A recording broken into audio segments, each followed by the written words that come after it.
Será que nós podemos identificar o que é uma seita? Será que eu estou vivendo uma seita? Será que eu estou crendo numa seita? Será que nós estamos confiando numa seita? Será? Você vai entender aqui os 4 pontos para identificar uma seita. Fique comigo. Olá, Eclésia! Muito bem-vindo de volta aqui nesse canal. Eu sou o pastor Rafael Jesus. Hoje nós vamos te ensinar como identificar uma seita. Meu Deus do céu! E olha que interessante, já curte aqui, comenta, compartilha para todo mundo. Não deixe de ativar o sininho para você receber notificações todas as vezes que um vídeo novo sair nesse canal. Então, em primeiro lugar, antes de começar, a gente precisa entender o que é seita, Rafael.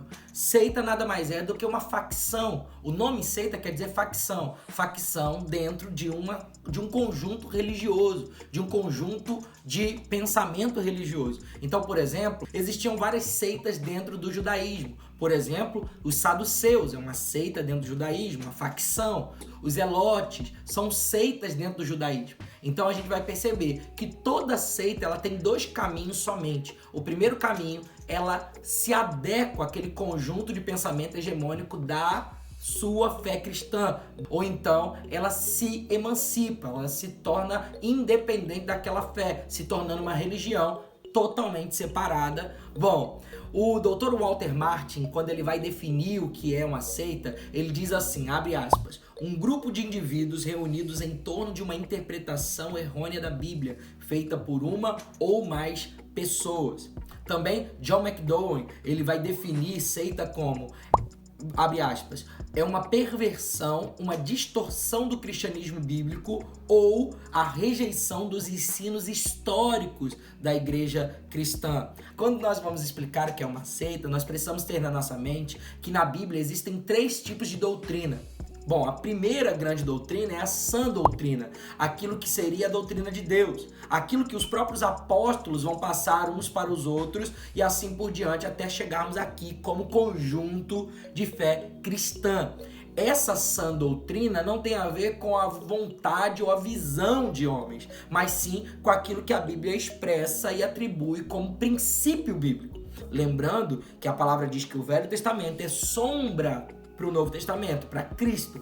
Cristo cumpre tudo aquilo que é necessário, então nós precisamos imitá-lo. Isso é a base da fé cristã. Imitação. Sede meus imitadores, como eu também sou de Cristo.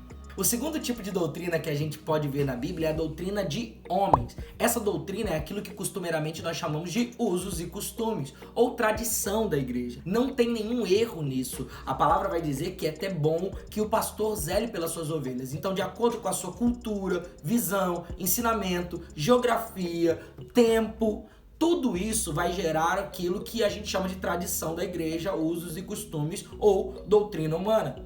O pastor, pelo zelo, ele vai orientar a sua igreja de acordo com aquilo que ele acredita. E existem vários tipos de igreja porque existem vários tipos de pessoa. Existem pessoas que precisam de uma doutrina humana mais rígida. Existem pessoas que podem ter uma doutrina humana mais flexível. Isso tem muito a ver com pessoalidade.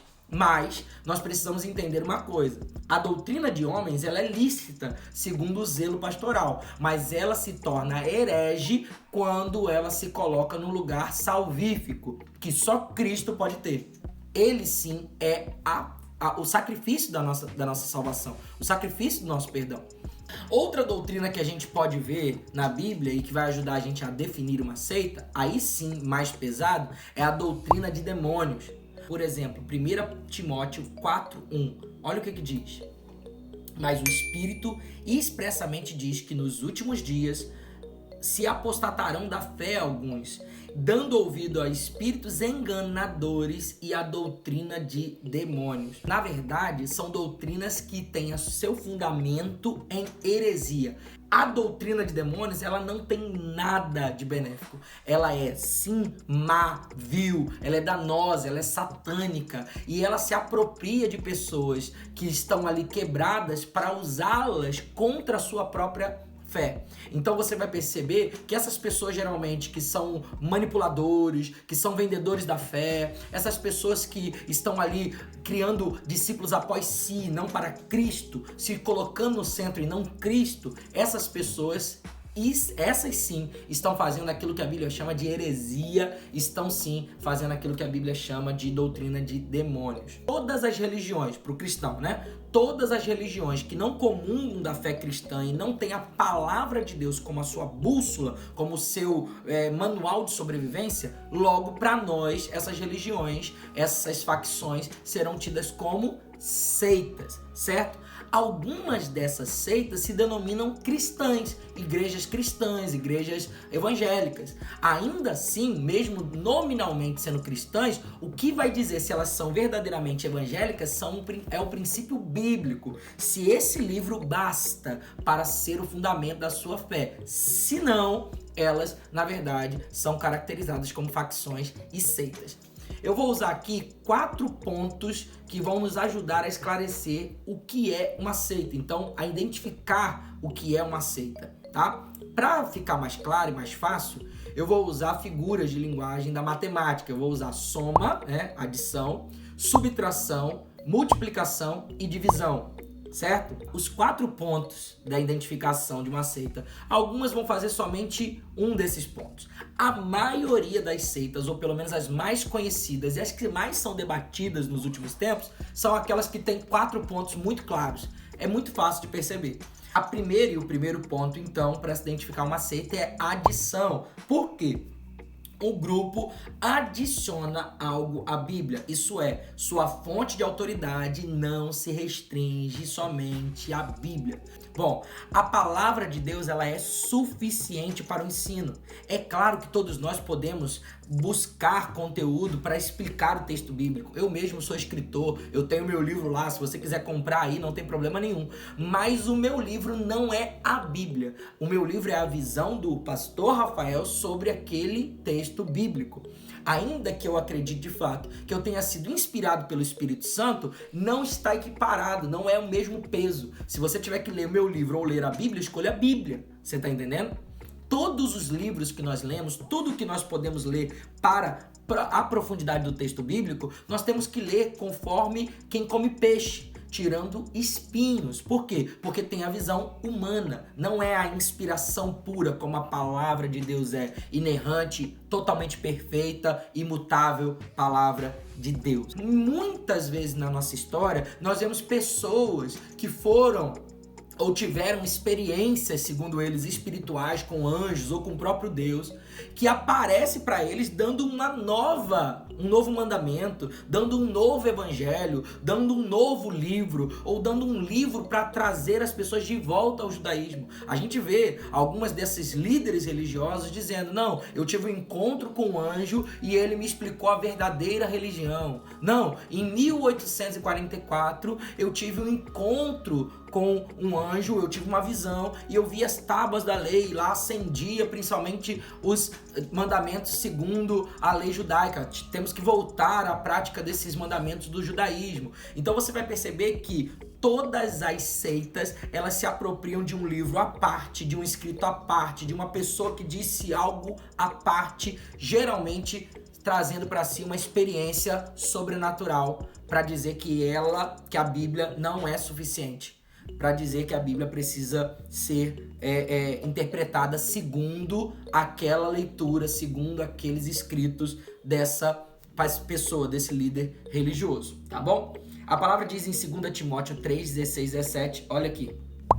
Toda a escritura é divinamente inspirada e proveitosa para ensinar, para redarguir e para corrigir, para instruir em justiça, para que o homem de Deus seja perfeito e perfeitamente instruído para toda boa obra. Olha aqui também diz em Apocalipse 22, 18. Olha como é sério essa adição que muitas seitas fazem ao texto bíblico.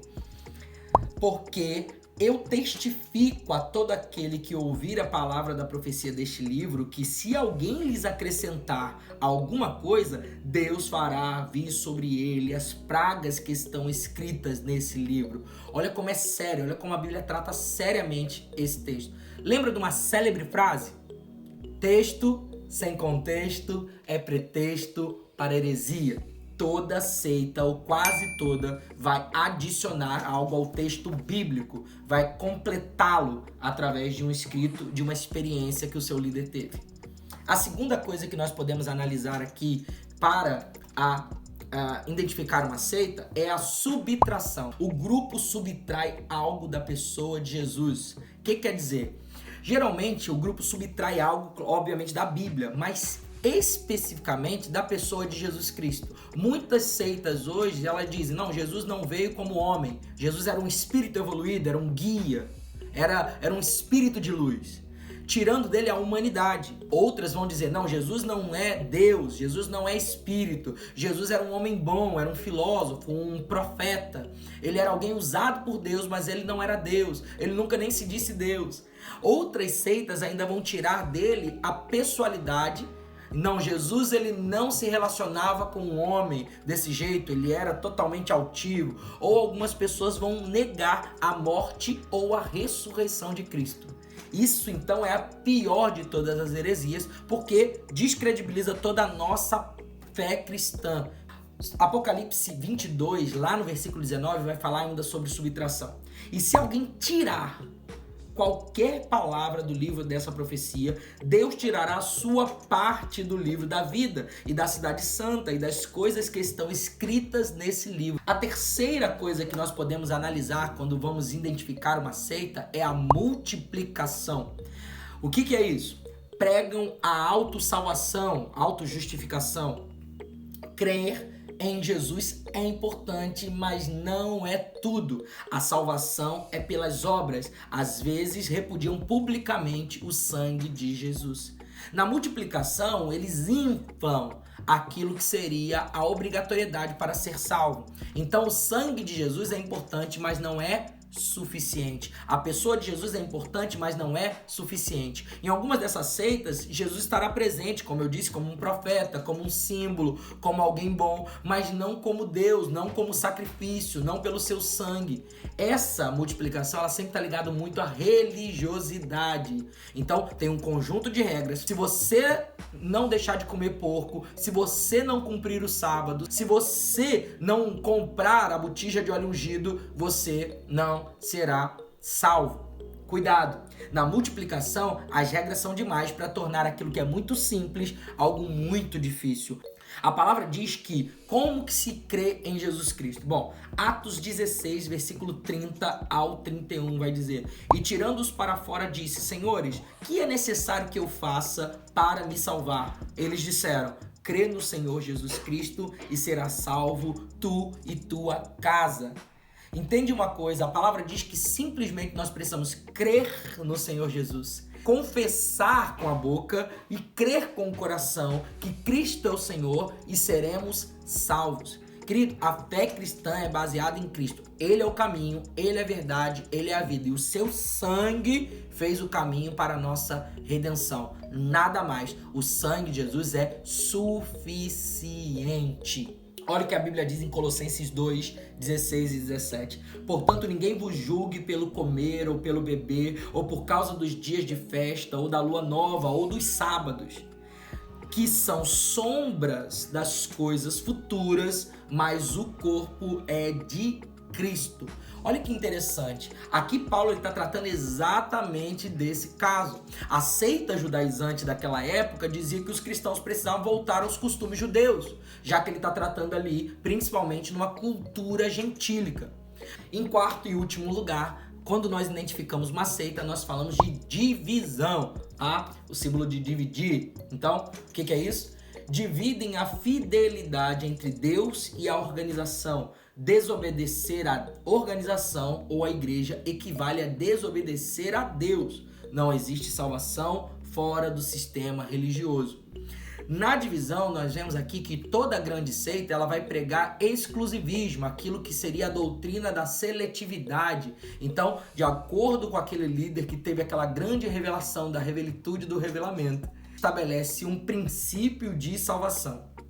Discordar desse líder é discordar do próprio Deus. Então, se esse líder diz, compra um carro vermelho, você compra um carro preto, você está amaldiçoado. Se você simplesmente fala, pastor, eu tive uma direção, eu vou para um outro ministério, logo, você está amaldiçoado. Você tá entendendo? Porque discordar, ele é o papa da igreja, né? Discordar dele é discordar de Deus.